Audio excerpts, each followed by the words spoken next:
right, so we got internal and external rotation tests for the shoulders.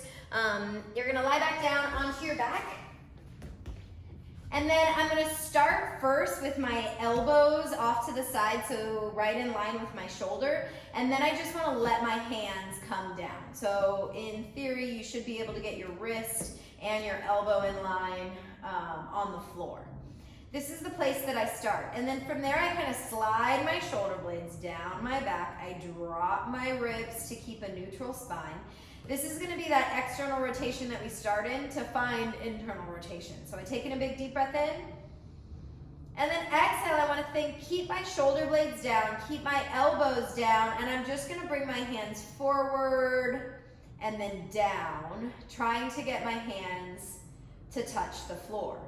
Now notice that I'm not letting my shoulder blades lift up off the ground. So I want to keep the backs of my arm bones. That's why this is a great position to start in, because it kind of informs like, all right, how do I want my shoulders? And then you'll notice any break in the chain is a little bit of a compensation. So I'm here trying to go forward, forward, forward, not letting my back arch, not letting my elbows drop down. You want to keep them as high as they are and not letting my shoulders come forward. So we want to get to it about 45 degrees. Now, some say you want 70 degrees.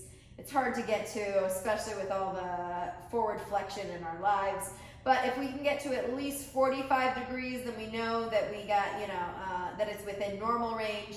And if we can squeak out a little bit more, then great. So that's internal rotation. Then we're going to test external rotation.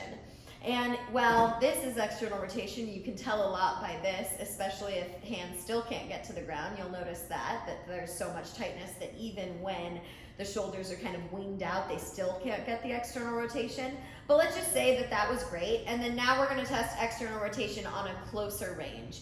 So now I'm pulling my elbows in tight towards my body. Notice that my shoulders wanna come forward. I'm gonna pull my shoulder blades down my back, try to flatten my back out. This on its own can be a failed test, can be very difficult for some. So keep my elbows in as tight as possible, and then from there, now I want the backs of my arm bones, or backs of my hands and arm bones to touch the floor. Now again, if we can get 45 degrees, amazing, great. If we can get 70 degrees, it means that our front rack position is probably pretty good. And if we can get 90 degrees without any compensation, so that would be back arching, shoulders forward, or just like any pain in general. If we can get, or the elbows flaring out, so the goal is to try to keep those elbows in tight and still try to get backs of the wrists to touch the ground. Notice if there's any pain, any compensation, any weird impingement, or just any stress happening in through the scalenes and the traps, all that good stuff.